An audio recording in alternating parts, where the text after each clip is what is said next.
Привет, друзья! Пневмония или воспаление легких – это заболевание легких преимущественно инфекционного происхождения с поражением концевых участков легких, альвеол и нарушением газообмена на их уровне.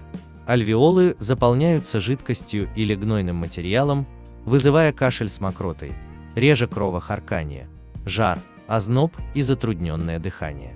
Пневмонию могут вызывать различные микроорганизмы, включая бактерии, вирусы и грибы. Пневмония может варьировать от легкой до угрожающей жизни, наиболее опасная для младенцев и детей младшего возраста, людей старше 65 лет и людей с ослабленной иммунной системой. Симптомы пневмонии. Признаки и симптомы пневмонии варьируются от легких до тяжелых, в зависимости от таких факторов, как тип микроба, вызывающего инфекцию, возраст и общее состояние здоровья. Легкие признаки и симптомы часто похожи на симптомы простуды или гриппа, но они длятся дольше.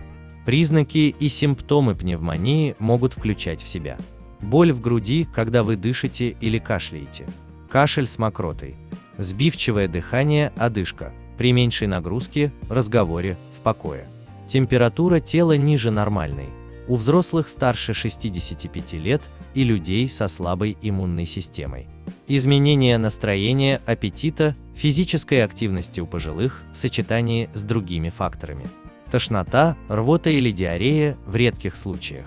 У новорожденных и младенцев может не быть никаких признаков инфекции. Может быть рвота, лихорадка и кашель, беспокойство, усталость и отсутствие энергии, а также проблемы с дыханием и приемом пищи. Когда обратиться к врачу?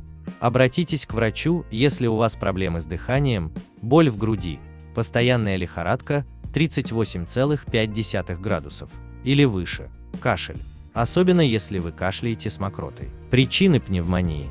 Пневмонию могут вызвать многие микроорганизмы. Наиболее распространенными являются бактерии и вирусы в воздухе, которым мы дышим, особенно в воздухе помещений. Иммунитет человека обычно предотвращает заражение этими микроорганизмами легких. Но иногда эти микробы могут подавить иммунную систему, даже если здоровье в целом хорошее. При воспалении легких возбудители инфекции поражают альвеолы. Это пузырьки на ответвлении бронхов, которые обогащают кровь кислородом, выводят углекислый газ. При пневмонии вместо воздуха они наполняются воспалительным эксудатом и перестают выполнять основную функцию. Пневмония может развиваться быстро, симптомами напоминая обычную простуду или ОРВИ. Определить воспаление легких на ранней стадии можно по ряду признаков. Высокая температура плохо сбивается лекарственными препаратами. Дыхание становится поверхностным, человек ощущает нехватку воздуха, не может вдохнуть полной грудью. Учащается пульс, артериальное давление падает. Появляется давящая боль в груди. При пневмонии больной жалуется на сильную слабость и сонливость, становится вялым. Глубокий кашель сопровождается выделением мокроты с характерным для инфекции зеленоватым оттенком. Основная причина пневмонии – поражение тканей легких вирусами или бактериями при ослабленном иммунитете. Часто болезнь проявляется через несколько дней после первопричины.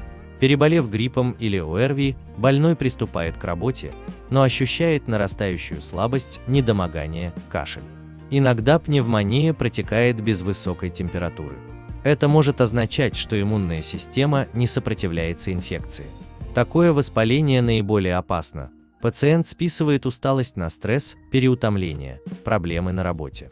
Тревогу вызывает только мучительный кашель, который человек пытается приглушить травяными настоями. Среди возможных причин пневмонии: поражение грибками, последствия химического ожога легких, сильное переохлаждение. Для подтверждения диагноза обязательно обращайтесь к врачу. Сделайте по рекомендации специалиста рентген легких, на котором хорошо просматриваются очаги и присутствие жидкости в полости. Правильное питание и диета при пневмонии. При воспалении легких самолечение может стать смертельно опасным. На ранней стадии применяются антибиотики или противовирусные средства, препараты для укрепления иммунитета, сиропы, избавляющие от приступов кашля. По мере улучшения ситуации врачи рекомендуют физиотерапевтические процедуры, дыхательные упражнения. При пневмонии у подавляющего большинства больных отсутствует аппетит. Изнуряющий кашель и снижение уровня кислорода в крови приводят к мышечной слабости. Для выздоровления организму требуются витамины, питательные вещества и белки. Они являются строительным материалом для поврежденных альвеол, улучшают эластичность тканей. Для скорейшего выздоровления придерживайтесь лечебной диеты номер 11. Она основана на простых принципах. Питание маленькими порциями 5-6 раз в сутки. Не ешьте через силу, получайте удовольствие от каждого кусочка. Уменьшите количество соли, чтобы не возникла отечность, быстрее выводилась жидкость из легких. Первые дни готовьте пищу на пару, отваривайте или запекайте в собственном соку. Важно сохранить полезные вещества и клетчатку. При тяжелом состоянии делайте легкие овощные пюре, смузи из свежих фруктов, которые отлично восстанавливают силы, заряжают энергией. На ранней стадии поддержите организм блюдами из нежирного мяса и рыбы. Уменьшить негативный эффект от приема антибиотиков помогут кисломолочные продукты. Они содержат бифидобактерии, поднимающие иммунитет, предотвращающие дисбактериоз и запоры. В период выздоровления откажитесь от алкогольных и энергетических напитков, сладостей и десертов из шоколада, продуктов с повышенным содержанием жира, сливочного масла, мяса, копченостей. На время не готовьте блюда из бобовых, кукурузной и перловой крупы. Для быстрого восстановления пейте больше воды без газа комнатной температуры. Поддерживают иммунитет и придают сил противовоспалительные чаи из ромашки, липы, листьев малины. При запорах на фоне приема антибиотиков ежедневно готовьте компот из сухофруктов. При ранней диагностике пневмония хорошо поддается лечению, быстро проходит без осложнений. Зная основные симптомы, не запускайте заболевание, избегайте непроверенных препаратов, строго соблюдайте все предписания врача. Пневмония классифицируется в соответствии с типами микроорганизмов, которые ее вызывают, и место возникновения инфекции. Внебольничная пневмония. Внебольничная пневмония является наиболее распространенным типом пневмонии. Это происходит за пределами больниц или других медицинских учреждений. Это может быть вызвано бактериями. Наиболее распространенной причиной бактериальной пневмонии является пневмококк. Этот тип пневмонии может возникнуть сам по себе или после того, как вы простудились или заболели гриппом. Может затронуть одну часть легкого. Бактериоподобные организмы. Также может вызывать пневмонию. Обычно он вызывает более легкие симптомы, чем другие виды пневмонии. Ходячая пневмония – это неофициальное название для данного типа пневмонии, которая обычно недостаточно серьезна, чтобы требовать постельного режима. Грибы или плесень.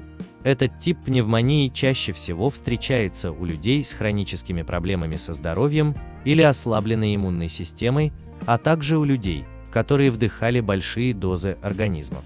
Грибки, вызывающие его, могут быть обнаружены в почве или птичьем помете и варьируются в зависимости от географического положения. Вирусы.